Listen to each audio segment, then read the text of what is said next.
America आजकल अपने ही system को डैमेज करने में लगा है। Trade war, immigration control, tariff war और फॉरेन पॉलिसी में कंफ्यूजन। लेकिन दुनिया के दूसरे हिस्से में ग्लोबलाइजेशन अभी भी जिंदा है। पहले जब लोग ग्लोबलाइजेशन बोलते थे तो इसका मतलब होता था कि प्रोडक्शन चाइना भेज दो। लेकिन अब चाइना महंगा हो गया है, वहाँ की पॉलिसीज स्ट्रिक्ट हो गई है और कंपनीज वहाँ से निकल रही है, दूसरे देशों में डाइवर्सिफाई कर रही है। लेकिन इसका ये मतलब नहीं है कि चाइना ग्लोबल इकोनॉमी से बाहर हो गया है। अब चाइना खुद दूसरे देशों में इन्वेस्ट कर रहा है, वहाँ फैक्ट्रीज बना रहा है ताकि अपनी प्रोडक्ट सस्ती जगह पे बनाए और मार्केट में इजीली बेच सके। चाइनीज कंपनी डायरेक्टली बड़े मार्केट जैसे यूरोपियन यूनियन और ब्राजील में मैन्युफैक्चरिंग प्लांट बना रही है। साथ ही कनेक्टर कंट्रीज जैसे मेक्सिको और वियतनाम में भी फैक्ट्रीज बना रही है, जहाँ से डेवलप मार्केट तक ट्रेड एग्रीमेंट के थ्रू एक्सेस मिलता है। इसे हम प्रॉक्सी ट्रेडिंग कहते हैं। मोरक्को फॉर एग्जाम्पल काफ़ी पॉपुलर हो गया है क्योंकि उनके पास अमेरिका और यूरोपियन यूनियन दोनों के साथ ट्रेड एग्रीमेंट है। तो अभी आपने देखा होगा कि अमेरिका ने चीन पे 100% से ज़्यादा का टैरिफ लगाया हुआ है। तो चाइना अगर खुद नहीं बेच सकता तो प्रॉक्सी चैनल यूज करता है, जैसे वियतनाम, मलेशिया, मोरक्को, ब्राज़ील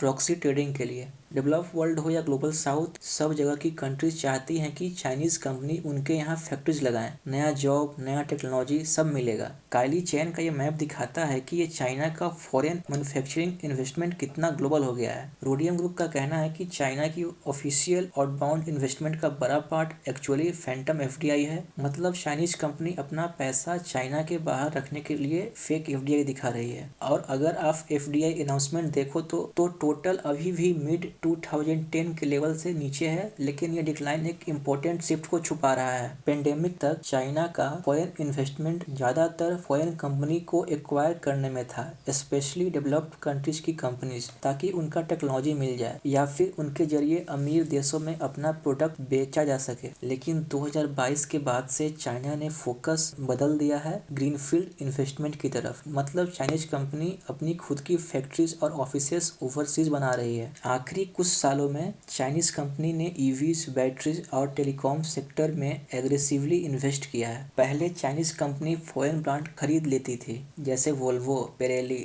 लेकिन चाइना अब ओवरसीज में मैन्युफैक्चरिंग यूनिट अपना खुद बना रहा है, अपनी फैक्ट्री, अपना एम्प्लॉयज, अपना सप्लाई चेन। ये वही मॉडल है जो चाइना ने खुद यूज किया था 90s और 2000 में, जब चाइना ने ग्लोबल मैन्युफैक्चरिंग को अट्रैक्ट किया अपने चीप लेबर और स्टेबल पॉलिसीज से। अब यही मॉडल चाइनीज कंपनी दूसरी देशों में यूज कर रही है। इस ग्लोबल एक्सपेंशन का एक और एंगल है पॉलिटिक्स। चाइना की कम्युनिस्ट पार्टी ये डिसाइड करती है कि कौन सी चाइनीज कंपनी किस कंट्री में इन्वेस्ट करेगा और किस कंट्री में नहीं। इस कॉम्बिनेशन को कहते हैं industrial policy plus geopolitical control is equal to industrial diplomacy. तो इसका मतलब ये है कि डेवलपिंग कंट्रीज के लिए ये चाइनीज इन्वेस्टमेंट अब ज़्यादा एक्साइटिंग लग रहा है 2016 के कंपैरिजन में। और ये वेव ज़्यादा ड्यूरेबल भी लगता है क्योंकि इसके पीछे चाइनीज कंपनीज का कॉस्ट फैक्टर और लॉन्ग टर्म ओवरसीज मार्केट का इंटरेस्ट है। ये सब तो इकोनॉमिक डेवलपमेंट का प्लेबुक है। जो कंट्रीज अमीर होती हैं उनका कॉस्ट बढ़ता है तो वो प्रोडक्शन को सस्ती जगह शिफ्ट करते हैं। 20 साल पहले ये सस्ता जगह चाइना था, अब वियतनाम, इंडोनेशिया, मोरक्को जैसा देश है और इंडिया भी है। लेकिन गलवान क्लैश 2020 के बाद से इंडिया ने ही सारा कुछ ब्लॉक किया हुआ है। अब जाके 2024 में चाइना इंडिया रिलेशन थोड़ा पॉजिटिव हुआ है।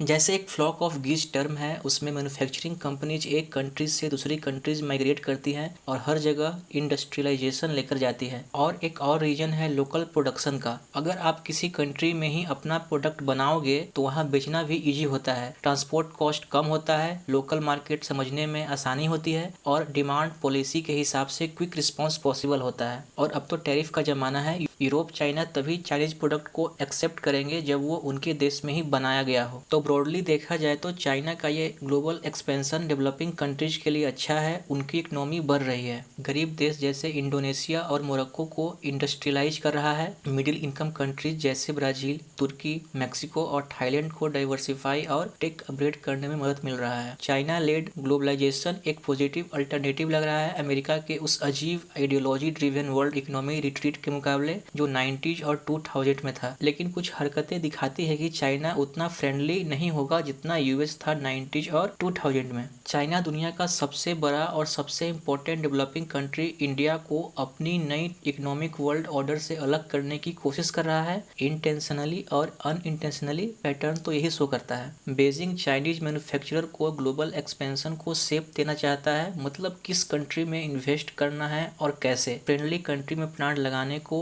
इनकरेज कर रहा है और कुछ कंट्री जिसमें इंडिया भी है यहाँ इन्वेस्ट करने से रोक रहा है। एक तरह की इंडस्ट्रियल डिप्लोमेसी हो रहा है। इंडिया के सबसे स्ट्राइकिंग है, बीजिंग चाइनीज फर्म को इंडिया में फ्यूचर इन्वेस्टमेंट से डिस्करेज कर रहा है और चाइनीज वर्कर और इक्विपमेंट के फ्लो को भी लिमिट कर रहा है। लेकिन BYD चाइना की सबसे बड़ी कार कंपनी और दुनिया की भी है। अभी वो फिलहाल सबसे बड़ी कार कंपनी बन गई है। इंडिया आना था लेकिन अभी इंडिया ने ही ब्लॉक किया हुआ है, तो इसमें कुछ हद तक इंडिया भी रिस्पॉन्सिबल है। रिस्क नहीं लेना चाहता। शायद अभी भी गवर्नमेंट इंडियन कंपनीज को प्रोटेक्ट करने में लगी हुई है, बट अगर ये मैन्युफैक्चरिंग प्लांट BYD का आता तो टेक्नोलॉजी के साथ जॉब क्रिएशन भी होता। बट शायद इलोन मस्क की टेस्ला भी इंडिया में आने वाली है, तो शायद ये भी एक कारण हो सकता है। कुछ हद तक इंडिया भी खुद रिस्पॉन्सिबल है मैन्युफैक्चरिंग स्लो करने में। For example, India PLI subsidy का पैसा ही खत्म नहीं कर पा रहा है। फॉक्सकॉन को इंडिया में चाइनीज मशीन और वर्कर लाने से रोका गया। कुछ चाइनीज वर्कर को वापस चाइना भेजने को कहा गया। ये इनफॉर्मल बैन दूसरे इलेक्ट्रॉनिक फर्म पे